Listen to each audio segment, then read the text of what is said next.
Seorang kepala sekolah berinisial M dan guru agama berinisial Y di salah satu madrasah Kecamatan Batu Ratna Wonogiri diduga melakukan pencabulan ke 12 murid.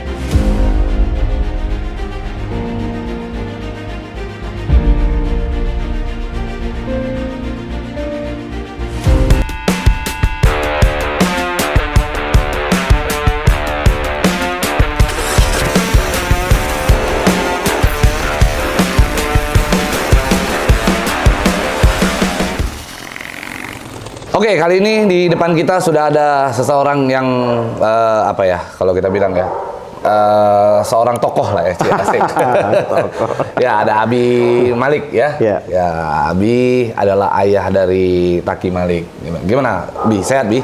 Sehat, alhamdulillah, Bang. Alhamdulillah. Abang gimana kabarnya? Ya, alhamdulillah, Bi. Beginilah kita lagi mencoba program memudahkan diri. Wih, harus begitu, Bang. Ya kan? Harus begitu. Isinya mah udah mulai kelihatan tahun tua. Iya, benar-benar. Ya kan? Saya sangat tertarik dengan kata-kata Abang tadi, memudahkan diri. Memudahkan diri. Jadi jangan persulit diri, Betul. tapi permudah aja. Ya, betul. Ambil yang gampang aja. Betul. Jadi kali ini kita mau sedikit ya ada pembahasan yang menarik ini, Bi. Jadi tadi malam, nggak tadi malam sih, tadi sore lah. Kemarin sore saya ngelihat satu berita agak menarik. Untuk kita bahas, yaitu ada seorang apa namanya ya, tokoh agama lah, ulama, punya pondok di Bandung ya. Di Bandung ternyata dia katanya memperkosa santrinya sampai 12 orang, bahkan satu hamil. Gitu. Dan ini kejadian kembali kan. Sebenarnya lalu sudah terjadi dan ini kali ini terjadi lagi. Gimana menurut pandangan Abi nih, yang istilahnya Taki kan punya ini juga ya, punya majelis, ingin bangun pesantren juga dan sebagainya. Betul. Gimana itu, Bi? Jadi gini, ini kan suatu apa ya, fenomena ya. Fenomena udah bukan kali ini aja terjadi gitu ya. Saya pernah dengar beberapa tempat, ada di Jawa Timur gitu ya, ada di sekarang kan kalau di Jawa Barat ini rasanya udah beberapa kali keberapa gitu ya. Jadi sebenarnya menurut saya ini kan perbuatan dari oknum ya. Ya, jadi kita tidak bisa menyamaratakan bahwa itu memang dia punya pesantren.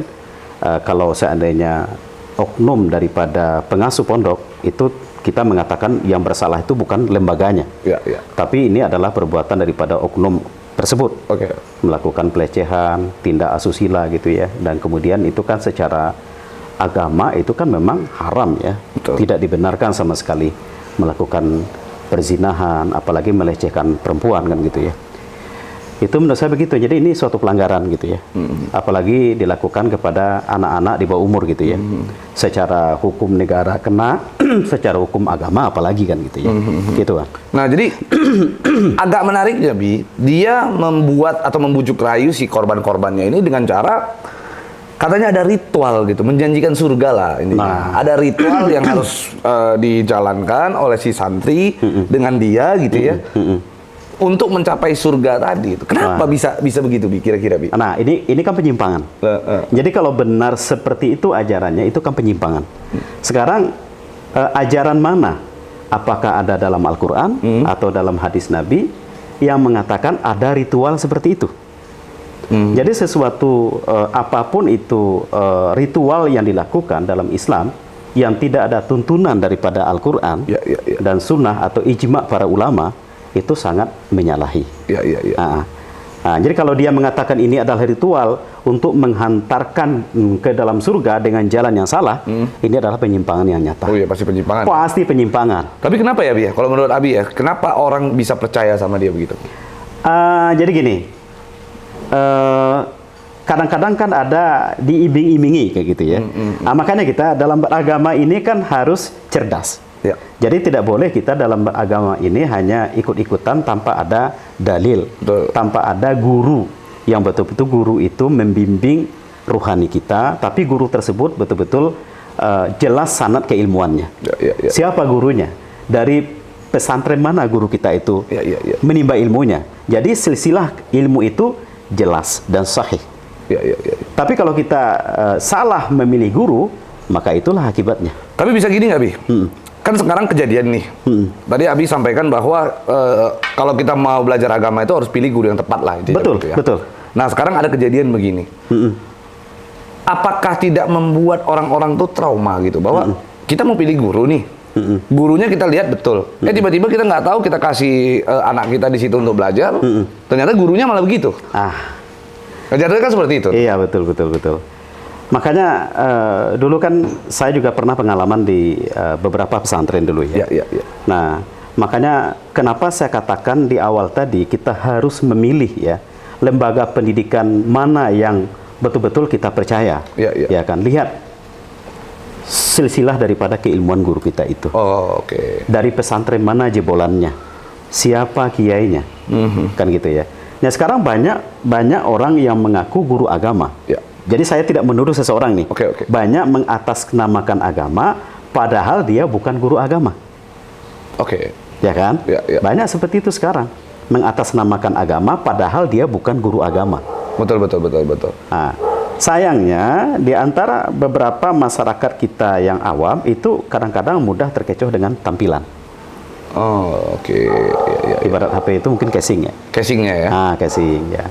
Mungkin barangkali dia itu sebenarnya bukan guru agama, tapi dibalut dengan pakaian agama, gamis, ya, dengan pakai sorban, ya, kemudian ada tanda di jidat kan gitu ya. Ya. Nah, kadang-kadang kan orang-orang awam itu terpesona dengan itu. Betul. Kadang-kadang apalagi di sini banyak di Empang tuh orang mancung dikit dipanggil Habib.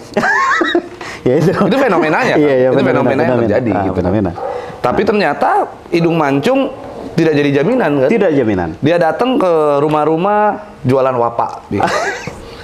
Ayo, anak doain dikasih wapak, dikasih ini. Kan banyak itu terjadi. Dan sini nih saya yakin nih sebarisan rumah ini udah pernah ngalamin lah. Gitu ya. Berarti abang sudah pengalaman nih. Udah ngalamin gitu. Ya. Hal yang tidak enak gitu. Betul. Ya. Saya udah pernah ngalamin ada orang datang wajahnya hidungnya mancung lah ya. Iya. Hidungnya mancung datang ke sini, habis itu ya antum usaha apa segala macam ana doain lah begitulah ya kan. Ujung-ujungnya keluarin kayak sabuk, yang mana sabuknya itu kalau dibuka di dalamnya itu ada kertas tulisan panjang Betul. Ini gunanya apa? Wah, ini bisa menolak bala, betul. menolak hal-hal yang negatif lah. Bahkan katanya dibacok aja mempan. Terus gue bilang begini, kalau memang dibacok bisa mempan hanya dengan ayat-ayat begitu, kenapa zaman dulu Nabi perang gitu ya? Pernah luka. Kenapa semua orang-orang tuh nggak ayo kebal aja kebal. Benar. Wah, menang kita. Benar. Ya kita fakta sejarah kalau kita baca tarikh Islam, bagaimana Rasulullah Shallallahu Alaihi Wasallam itu waktu perang Uhud itu sampai luka-luka Rasulullah. Iya betul. Padahal Rasulullah itu kekasih Allah. Betul. Ya kan? Di mana disebut namaku, kata Allah di situ disebut nama Muhammad. Betul. Tapi Rasulullah nggak kebal kok. Iya. Padahal Rasulullah itu hafal Quran. Al-Quran berjalan. Iya. Tapi buktinya Rasulullah luka-luka. Luka-luka juga. Nah, sekarang kok ada orang jualan ayat untuk kebal itu nggak bener. Iya kan? Jadi aneh kan? Aneh gitu loh. Aneh banget gitu loh. Tapi nggak bisa kita pungkiri, Bim. Jadi begini, banyak orang-orang yang logika dia berpikir itu buntu saat ini. Nah ini ya. Sehingga pada saat agama datang untuk membawakan seolah-olah kebaikan, menyentuh hatinya dia, ya kan, membuat logika-logika yang tidak masuk pun orang bisa mudah percaya. Ya kan? Jadi gini Bang, dalam kaidah usul fikih dikatakan la dina liman la akalalah. Tidak ada agama bagi orang yang tidak berakal. Ya. Jadi agama itu logis. Iya. Ya kan? Betul. Logis agama itu. Jadi kalau seandainya jualan ayat Al-Quran, ini hafal ayat ini supaya tahan bacok atau bisa terbang atau begini-begini. Itu pernahkah Rasulullah mengajarkan seperti itu? Tidak pernah. Nggak pernah. Jangan diikutin. Gitu aja. Betul. Iya kan? Iya. Sama hal di awal tadi, di prolog tadi mengatakan bahwa ada salah seorang oknum guru di Bandung gitu ya. Iya. Dia mencabuli muridnya dengan alasan ini untuk jalan ke surga. Betul. Ada nggak ajaran Rasulullah seperti itu? Betul. Nggak ada. Tolak. Betul. Disitulah akal bermain. Betul. Jadi nggak ada dalam agama itu namanya taklid buta, itu nggak ada. Iya.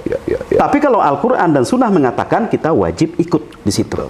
Maka saya sebenarnya agak sependapat dengan pemerintah. Dulu pernah ada wacana ya, di mana pemerintah itu mau membuat seluruh ulama, seluruh ustadz, kiai apapun itu bentuknya itu ada sertifikasinya.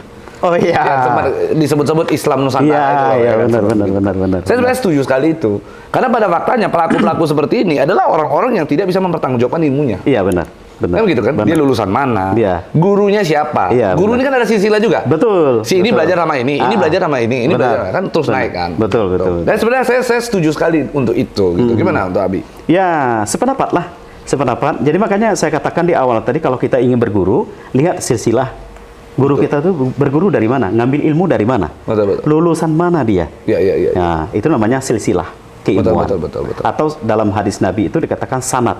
Iya. Ya Ilmunya kan? dasarnya di- Iya. Ada sanadnya, ada asbabul wurudnya. Betul. Nah, itu. Kalau dalam Al-Qur'an itu ada namanya asbabun nuzul. Ya. Sebab turun-turun ayat itu sebabnya apa? Dikatakan itu asbabun nuzul. Betul. Ada lagi tafsir. Ya. Ada lagi namanya terjemah. Nah, itu beda itu. Iya. Iya kan? Dan tafsirnya juga kadang-kadang dipermainkan juga sama banyak Oknum, ya kan? Dia mainkan, ya akhirnya begitulah. Ayo sini mau masuk surga sini sama Aye katanya. Jadi yang bikin saya tuh agak kesel ya, agak gimana sekali itu kenapa harus anak kecil gitu loh. Orang-orang yang di bawah umur. Kita bukan orang yang baik-baik amat gitu. Saya bukan orang yang baik-baik amat lah. Kita juga masih sering maksiat apa segala macam gitu. Nggak mungkin lah kita bersih-bersih amat gitu ya. Iya. Tapi nggak gitu-gitu juga, nggak perlu harus anak istilahnya anak di bawah umur yang kita perlakukan begitu kan. Jangan sampai agama itu dipermainkan. Itu kan? Ya, saya sama seperti Abang. Kita ini orang yang masih belajar. Betul. Ya kan? Ya pakaian kita seperti ini kan gitu ya. Betul. Tapi kita jangan sekali-kali mempermainkan agama. Betul. Jangan. Itu sama itu dosanya lebih gede. Betul. Daripada yang lain ya. Iya. Kalau agama kita obok-obok, kita mengatasnamakan agama, melakukan tindak asusila, tapi mengatasnamakan agama, Ya. itu dosanya jauh lebih besar. Waduh, serem itu. Apalagi sampai memalsukan hadis ya. Padahal Rasulullah tidak pernah berkata begitu. Ini Rasulullah ngomong begitu loh. Nah, kita karang ya. Pada ngarang sendiri nih. Ya. Itu udah dosanya lebih besar. Lebih besar tuh, betul. Iya. Makanya saya kemarin sempat bikin di Instagram saya ya. Saya bilang kalau hukum memperbolehkan nih, saya pengen pelaku tuh biar jari saya yang tarik pelatuk pistol di kepalanya dia. Oh iya. Saya bilang, itu kurang ajar tuh. Benar. Ya kan karena anak di bawah umur. Iya, Saya betul. punya anak kecil meskipun saya nggak punya anak perempuan ya, tapi Iya. saya merasakan gitu bagaimana perasaan daripada orang tua si para korban. Benar. Yang berharap bahwa anaknya ini punya masa depan yang bagus, Benar. dapat suami yang baik, soleh, begitu. Iya, benar. Kok ujung-ujungnya sama si bejat-bejat ini. Betul. Itu Bi. Benar. Karena gini, dalam Islam itu diajarkan jangan berduaan laki-laki dengan perempuan yang bukan mahram. Iya. Karena yang ketiganya kata Nabi itu pasti syaitan. Iya. Berduaan aja itu nggak boleh. Apalagi ini katanya private ya, menunjukkan jalan ke surga, ya kan gitu ya. Berduaan dalam kamar, ya kan? Laki-laki dengan perempuan yang bukan mahram. Iya. Itu iblisnya banyak banget. Wah, serem itu. Ya itu, Benar. itu iblisnya bilang bukan jalan ke surga tapi jalan ke neraka. Iya, betul. Benar nggak gitu? Ya itu yang memang sebenarnya bikin agak kekhawatiran. Benar. Saya sebenarnya lebih setuju ya. Saya nggak tahu ya apakah Abi sependapat. Kalau saya ditanya begitu, saya lebih setuju pelajaran agama itu benar-benar dilakukan di rumah saja. Tuh. Kalau saya sih lebih setuju begitu. Jadi misalnya nih ada orang yang punya sekolah gitu ya, punya sekolah. Dia harus siapkan satu di situ misalnya pelajaran agama. Yang mana pelajaran agama ini diberikan pengajarannya itu di rumah diawasi oleh orang tua. Betul. Meskipun banyak pesantren-pesantren yang sekarang tuh anaknya dititipkan di pesantren sekian lama. Saya di sini Bi ada satu pesantren. Ya. Nih saya harus bahas nih, kayaknya penting nih. Ya. Saya pernah datang ke pesantren itu Bi. Datang ke pesantren itu. Betapa mirisnya saya, santri-santri itu disuruh buka tutup pagar menyambut si kiai. Jadi si kiai ini kalau datang ke sono tuh, wah udah kayak nyambut siapa nyambut Nabi kayaknya. Datang, pagar dibukain. Jadi santri-santri itu untuk melayani dia itu. Melayani kiai. Ya. Padahal dan memang anak gimana ya, orang tua menitipkan mereka di situ, tapi kan nggak mesti mereka diperlakukan begitu. Mereka datang sono mereka bayar loh. Benar. Mereka diharapkan sama orang tuanya datang ke sono untuk belajar. Betul. Kok di sono kayak melayani si kiai itu sedemikian rupa. Datang semuanya pada bukain pagar, bersihin. Kiainya mau turun lantainya agak dilap dikit. Apa begitu? menurut saya agak memuliakan guru juga tidak seperti itu banget gitu. Betul. Betul nggak? Gimana menurut? Benar. Jadi memang dalam dalam kita belajar itu, kalau di pesantren itu kan awal-awal kita belajar itu dalam kitab dipelajari itu adalah kitab ta'lim ya. Ta'lim wa ta'lum ya, artinya ta'lim bagaimana adab kita dalam belajar, adab kita kepada guru, memang itu sangat dianjurkan gitu ya. Tapi jangan berlebihan. Iya. Ada batasan-batasan kita adab kepada guru itu seperti apa gitu. Betul. Jangan kebablasan lah. Kebablasan. Gitu. Nah, sekarang ini banyak yang faktanya di pesantren-pesantren gitu ya, kiai-kiai itu memanfaatkan situasi itu. Ya kan, memanfaatkan momen itu. Kalau saya gini, saya juga menghargai kalau yang namanya guru-guru kiai, kita juga sangat menghormati. Betul. Kita istilahnya kalau datang kita berikan makanan, berikan inilah banyak hal lah ya. Benar. Istilahnya buat dia senang lah, begitu, membuat hati dia gembira. Tapi tidak malah dimanfaatkan sedemikian rupa. Benar. Apalagi di anak-anak kecil ngedorong pagar segede-gede gaban. Wah, kacau deh. Iya. Terus gimana, Bi? Sekarang kegiatan apa aja, Bi? Mau tanya, boleh? Iya, boleh. Jadi kalau tadi kan Abi sama Abang sempat ngobrol kalau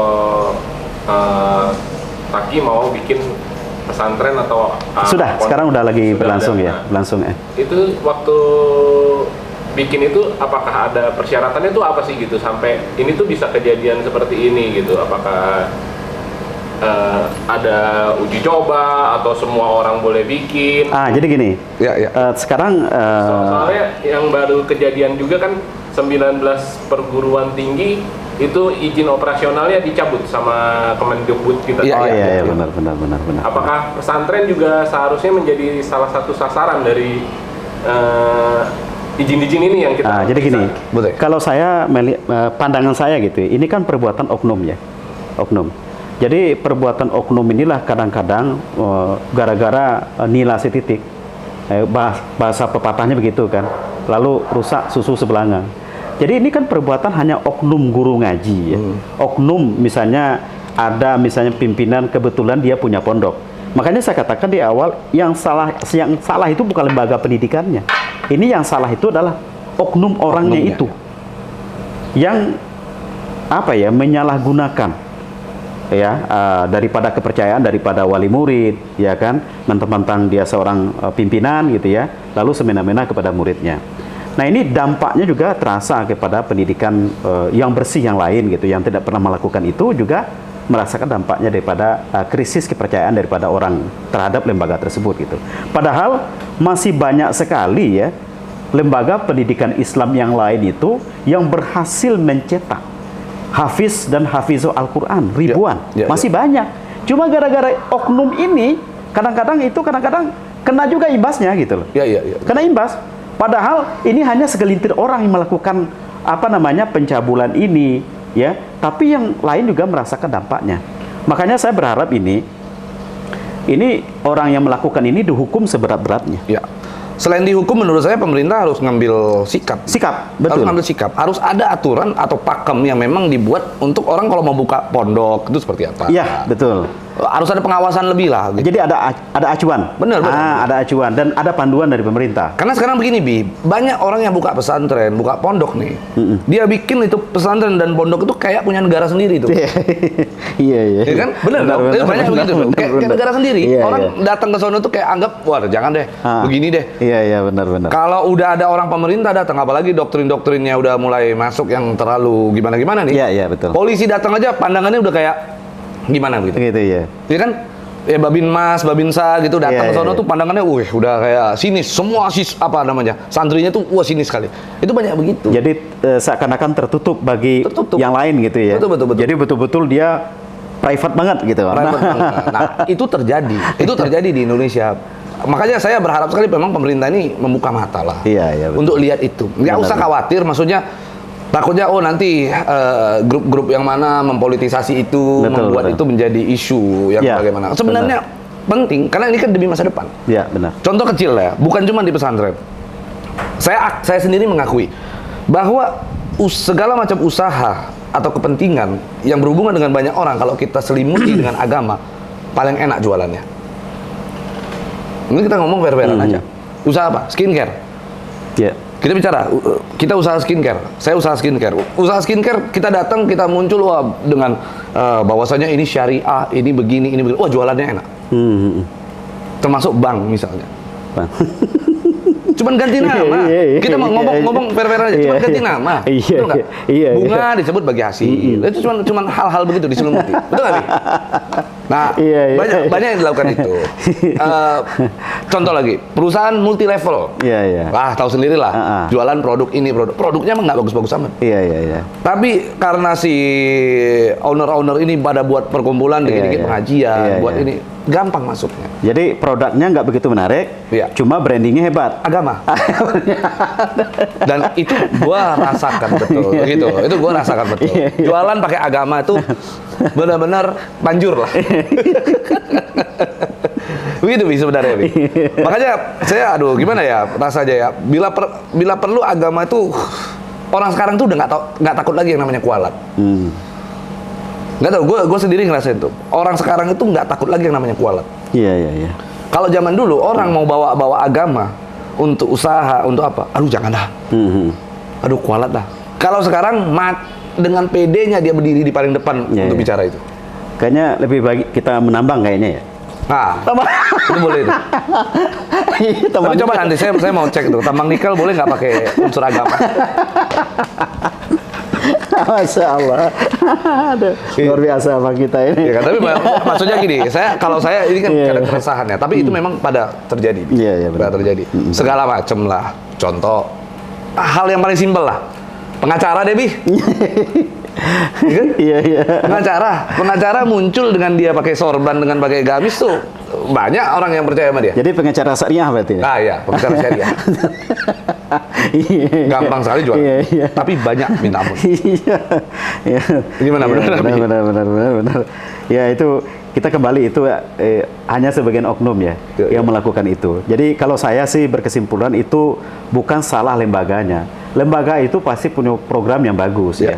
Tapi hanya perbuatan daripada oknumnya sehingga mencoreng lembaga tersebut gitu loh. Makanya saya sependapat sama Bang Pablo tadi, selain pelaku yang mencabuli ini dihukum seberat-beratnya sesuai dengan hukum yang berlaku di Indonesia ini. Selain itu kalau bisa sih memang ada acuan daripada pemerintah kita bagaimana acuan yang bagus ya. Kemudian di samping acuan ada kontrol dari pemerintah untuk lembaga-lembaga pendidikan Islam tersebut. Jadi apa namanya ini sebenarnya meskipun podcast kita ini tidak seberapa ini, tapi pemerintah kalau ngelihat ini podcast daging ya. Iya, ini pembahasan kita ini harusnya di apa namanya disimak sebenarnya, Bi. Daging. Jadi kalau selainnya ditambah nikel itu kalau dapat dagingnya itu berapa tongkang gitu. Terus kapan pesantrennya Taki sekarang berarti bikin jadi pesantren ya? Taki sekarang bangun namanya lembaga peradaban ya, Malikal Mulki namanya. Nggak jauh dari Bang Pablo. Kalau Bang Pablo mau mau nyumbang Tanah Baru ya? Bukan, nggak usah, mungkin semen gitu ya untuk apa gitu, boleh itu. Di kawasan Tanah Baru ya? Di Yasmin ya, dekat Yasmin. Oh Yasmin gitu. Itu ada di kawasan 1.200 meter persegi gitu ya. Yang kebetulan sekarang sudah masjid sementaranya sudah berdiri. Kemudian ada rumah pengasuh, ada asrama yang lagi dibangun sekarang di sampingnya itu. Lagi finishing gitu loh. Kemudian nanti juga ada kantor juga di sana, terpadu di sana semua gitu ya. Tapi belum ada santri yang mukim, belum ada. Baru akan mungkin barangkali tahun ini akan ada beberapa santri yang akan bermukim di sana. Ya. Gitu. Tapi pengajian di masjid sudah berjalan. 15 hari sekali. Kemudian tahsin, belajar Al-Quran, tajwid itu juga sudah berjalan rutin gitu. Kalau berarti Taki sendiri di sana sebagai pengajar? Sebagai pengasuh. Sebagai pengasuh. Pengasuh di sana. Kalau Taki lulusan mana sih, Bi? Mesir dia. Mesir. Jadi begini nih. Jadi kalau mau ke mencari yang istilahnya pesantren apa segala macam yang jelas tuh. Jadi kalau Taki dulu hafal Quran 30 juznya itu di Pondok Pesantren Darul Quran Internasional Kiai Haji Yusuf Mansur di Cipondoh, Tangerang. Tamat dari situ baru ke Mesir gitu loh. Tamat dari situ ke Mesir. Gitu. Ya. Semoga ini pesantrennya bagus. Amin. Supaya pesantrennya banyak dan bisa menciptakan generasi yang. Saya Taki hobi juga moge. Ya, jadi kalau masuk satu grup sama Bang Pablo pas Ayo, Bi. Ajak Taki kita buat klub motor hijrah. Iya. Saya senang apa namanya? Ya kita hijrah kan nggak perlu harus berkoar-koar. Oh, nggak perlu. Saya nggak perlu berkoar. Nggak perlu. Ada orang dia hijrah. Waduh. Dari ujung kaki sampai ujung rambutnya semua dia baluti dengan luar biasa. Aduh. Habis itu berkoar-koar. Saya ini profesinya dia sebut di depan lalu dia sebut dia hijrah. Sebenarnya hijrah itu minaz zulumati ilan nur, itu bahasa Al-Qur'an. Nabi itu kan hijrah. Ya. Hijrah dari Makkah ke Madinah. Ya. Nabi itu kan 10 tahun di Makkah berdakwah, kemudian 13 tahun di Madinah. Perintah hijrah itu perintah Allah, gitu ya. Ya. Nah, hijrah kita bagaimana? Minaz zulumati ilan nur sebenarnya. Dari gelap menuju cahaya. Ya. Cahaya apa? Bukan cahaya lampu, cahaya keilmuan. Ya. Dengan adanya ilmu, kita semua akan teratur apapun tindakan kita, Betul. perkataan kita, perbuatan kita. Kalau dituntun dengan ilmu, akan terarah semua. Oh iya, betul. Itu arti daripada hijrah. Bukan, nggak perlu juga kita berkoar-koar di media. Misalnya, saya udah hijrah nih. Oh, ya kan? Itu. Ya, artinya kalau pakaian itu, ya memang, ya itu tergantung masing-masing ya. Yang mau pakai surban, yang mau pakai gamis itu silahkan masing-masing. Tapi inti daripada hijrah itu bukan itu sebenarnya. Perkataan dan perbuatan. Betul. Dan saya sendiri sudah hijrah tapi ya tato tetap jalan.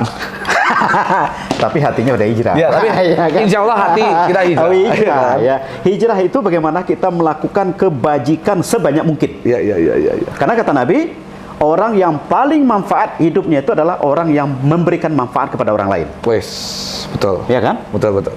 Walaupun Bang Pablo sekarang seperti ini, tapi sering bersedekah, sering membantu orang lain. Wah, amin. Dengan sembunyi-sembunyi loh ya. Nggak perlu juga dipublikasikan. Betul. Itu Allah yang melihat. Betul, paling benci saya tuh Iya ngasih kan? sedikit itu ya udah gimana banget itu. Banyak yang begitu tuh. Males sebenarnya kalau lihat itu. Kalau gue sih udah mulai agak ada banyak perubahan ya. Mungkin yang ikut gue udah banyak tahu. Udah banyak perubahan. Iya, betul. Gue sekarang motoran bajunya udah tauhid. Hijrah. Hijrah Iya, gitu ya. Belakangnya road to Jannah. Gitu. Ya, satu yang perlu kita ingat, bahwasanya orang itu kemana sih sebenarnya? Umur cuma berapa kan gitu ya? Kalau kita berpikir di situ, sekarang makan berapa kali sehari? Iya. Ya kan? Toh akan kembali kepada tanah. Kan gitu. Betul. Ya kan? 1 kali 2 meter. Betul. Muaranya pasti ke sana. Ya. Betul. Dan kalau punya harta ya insya Allah harus bagikan. Harus bagikan. Gitu. Jadi konsep daripada terima kasih itu sebenarnya bukan hanya alhamdulillah di ucapan mulut. Betul, Terima kasih gitu loh. Betul. Diterima dari Allah, kasihkan kembali gitu. Nah, kan gitu ya Bang Pablo ya. Itu konsep daripada terima kasih. Nanti gitu. kalau kita meninggal nanti harta kita tuh hisap loh. Hisap. Iya kan? Mana nih masih ada hak-hak janda? Lu istri berapa? 1 Aduh. katanya. Wah, nggak bisa deh katanya. Ada kesilik janda nih. Masih banyak kan? Iya. Istri masih 1 kan? Iya, benar. Luar biasa. Oke. Ya begitulah memang keseruan ngobrol sama Abi nih. Kita sebenarnya banyak sekali karena kita udah lama nggak ketemu ya. Lama nggak ketemu. Nah. Lama nggak ketemu. Jadi banyak hal yang memang kita akan diskusi lah. Gitu. Siap. Gimana Bi? Jadi kalau sekarang kan tadi kita juga bahas bahwasannya mau jual segala sesuatu itu pakai agama itu mudah. Ya. Bagaimana dengan tahun politik saat ini? Wah. Ya kan? Ini udah hangat ya. Iya, udah menjelang hangat, 2024 gitu ya. Apakah ada nanti politik identitas? Pasti ada. Pasti ada. Nggak mungkin dihindari. Dan kan? itu sudah didengungkan kan, Sudah baik mulai. di sosial media atau di media manapun ya, namanya politik katanya identitas ya. Iya. Nah, saya balik bertanya sama abang nih, sebenarnya politik identitas itu apa sih bang? Saya nggak begitu paham saya. Ya identitas itu lebih ke mencari lebih ke bagaimana menjatuhkan lawan dengan mengeluarkan hal-hal yang berbau pribadi. Identitas kan? Oh, identitas. Identitinya Ya. seseorang. Identiti seseorang ya. Itu berbau mungkin misalnya turunan, agama, suku gitu ya. Wah, ini sensitif banget nih. Ya kan? Sensitif sebenarnya nih. Nggak jauh dari situ lah. Iya. Nah, kira-kira gimana? Ya, sebenarnya kalau kita lihat identitasnya semua orang punya identitas ya. Semua kan. Jadi kita tidak bisa menuduh seseorang dia identitas gitu. Kadang-kadang yang menuduh juga identitas juga sama sebenarnya. Benar kan? Nggak jelas juga. Nggak jelas juga kan gitu ya. Iya. Nah, cuma kan memang lagi hangat-hangatnya menjelang tahun 2024 nih. Ya. Kita mantau aja nih. Betul. Tapi kan kalau yang namanya politik identitas itu memang tidak bisa dihindari. Nggak bisa dihindari. Nggak bisa dihindari. Dan ya. memang itu akan selalu dipakai karena itu strategi yang ampuh. Biaya murah, cepat dan ampuh. Ampuh ya. Iya, Ya kan? Karena kalau orang sibuk bahas visi misi, yang kita serang adalah wah visinya dia begitu, misinya begitu. Harusnya nggak begitu. Itu kelamaan, Bi. Kelamaan ya. Langsung mending serang identitasnya dulu. Iya, benar. Karena sebenarnya identitas memang tidak jadi masalah. Tetapi tiraninya di Indonesia ini yang ingin jadi pemimpin harus yang muslim taat. Iya. Ya kan? Harus yang muslim taat, harus yang silsilah keluarganya jelas. Betul. Benar. Lalu dia tidak pernah bersekutu dengan istilahnya kelompok-kelompok yang anti-Islam. Anti-Islam. Jadi sebenarnya itu yang selalu diangkat orang kan, nggak jauh-jauh kan? Anti-Islam dan anti kebenekaan. Ya, nah, itu nggak boleh itu, ya kan? Betul. Jadi orang itu pertama agamanya juga bagus, kemudian nilai kebangsaannya juga bagus. Betul. Karena kita akan Bhinneka Tunggal Ika. Ya, gitu ya, Bang. Betul. Ya. Jadi betul-betul dia menguasai cinta dengan kebinekaan. Iya. Keberagaman, ya kan? Nah, benar nggak? Benar ya, Bang ya? Iya. Karena kan ya di Indonesia kan agama bukan hanya satu kan Betul. ya. Jadi semua merangkul semua golongan. Iya. Berdiri di atas semua golongan. Iya. Karena Indonesia itu dari Sabang sampai Merauke bersuku-suku dan agamanya juga bukan hanya satu. Betul. Jadi seorang pemimpin merangkul semua golongan. Benar. Nah, kan gitu. Dan saya merasa begini, Bi. Setiap tahun politik terjadi di Indonesia. Kalau kita lihat mungkin ya dari atas gitu ya. Iya. Mungkin Indonesia itu paling percaya. Paling percaya. Paling percaya. Oke. Kenapa? Karena pada saat tahun politik banyak orang yang dadakan tuh hijrah tadi. Oh. Banyak dadakan orang yang tiba-tiba bergamis. Banyak orang yang dadakan tiba-tiba langsung Tiba-tiba menjadi baik gitu ya? Jadi, wah ngomongin agama. Itu sampai-sampai malaikat mungkin bingung. Oh gitu ya. Jadi tiba-tiba menjadi baik gitu ya? Itu bisa begitu tuh. Itu terjadi kan? Itu faktanya begitu. Itu fakta begitu. Faktanya memang begitu. Faktanya memang begitu. Nah, itu gimana menurut kamu? Jadi kalau memang dia tiba-tiba menjadi baik, itu ada dua kemungkinan ya. Betul-betul dia hijrah karena Allah, cuma pas kebetulan di momennya apa ya, lagi musimnya caleg gitu ya, atau musim dari pilpres ya. Tapi juga ada kadang-kadang something juga.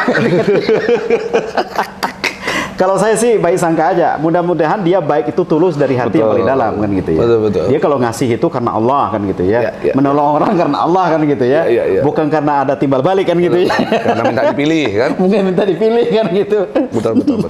Ya intinya kalau kita mau, ini saran gue kepada seluruh anak-anak muda, netizen, kalau mau milih itu sebenarnya nggak penting kita lihat dia bergaulnya dengan siapa, dia bersekutu dengan kelompok siapa, nggak penting.